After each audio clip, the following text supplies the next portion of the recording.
Okay, so this is a men's rights activist's assessment and reaction to the death of Renee Good.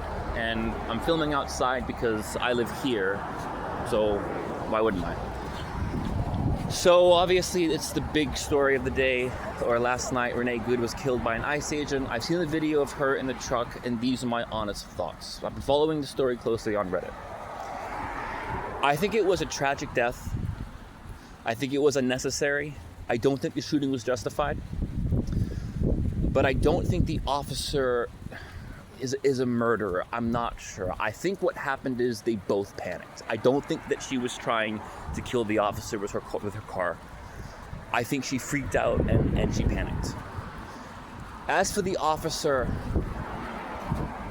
I don't think that he was thinking murder. I think he also freaked out and panicked. And yes, you can make the point that a police officer should be better trained than that. That's a fair assessment. Is he a cold-blooded murderer? I think probably not. And when it comes to gender, I actually haven't seen a lot of people bringing gender into the conversation on all the Reddit posts, on Twitter, on Facebook.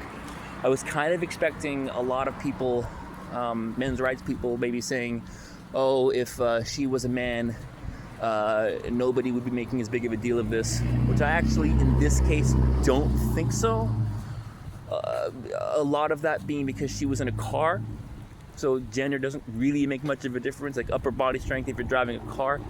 And also, I actually just straight up, I don't actually think that's one of these cases. Yes, I think there's a lot of times where people would judge it differently if it was a man or a woman being killed. But this, I do think, is much more of a Trump, ICE, Democrats, Republicans political thing. I don't think gender is that much into it. Also, I'm also looking for people saying, oh, he only killed her because he was a woman and women are disposable. But I haven't really seen a lot of that either. So I don't think people are bringing gender into this too much. I think there's a little bit of that, but not that much. We'll see how it evolves. So I do think it was tragic. I do think it was unnecessary. I don't think the shooting was justified from the angle that I saw. I don't think Renee Good, rest in peace, was trying to kill the officer.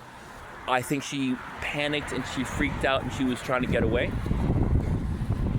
And even if someone, and I believe the reports that say she'd been following ICE and harassing them and impeding them and blocking them, I can believe that. I'm not saying that's what happened. I'm just saying that's a report that I've seen that I would find believable. But that's not an excuse to kill. That's not a justification.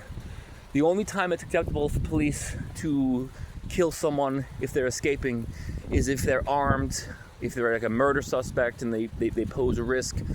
Yeah, you could argue that someone in a car poses a risk, but to me, she's pretty clearly trying to just escape and get away. I don't think she had murderous intent.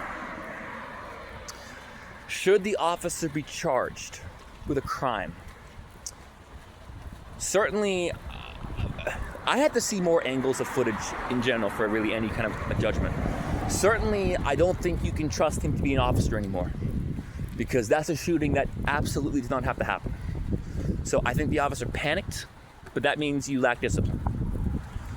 So that's kind of my initial assessment. I might do a deeper dig as more stuff comes out, but I've been watching this story kind of nervously waiting for when gender is going to be an aspect, but it really isn't very much. So anyway, people have gotten a few emails curious, what is a men's rights activist perspective of this? And there you have it. I'm Blue Orange 22. Thanks for watching. And it really is tragic. I mean, please, some of the comments I'm seeing almost like cheering it on, that's really disgusting, because this was a tragic thing.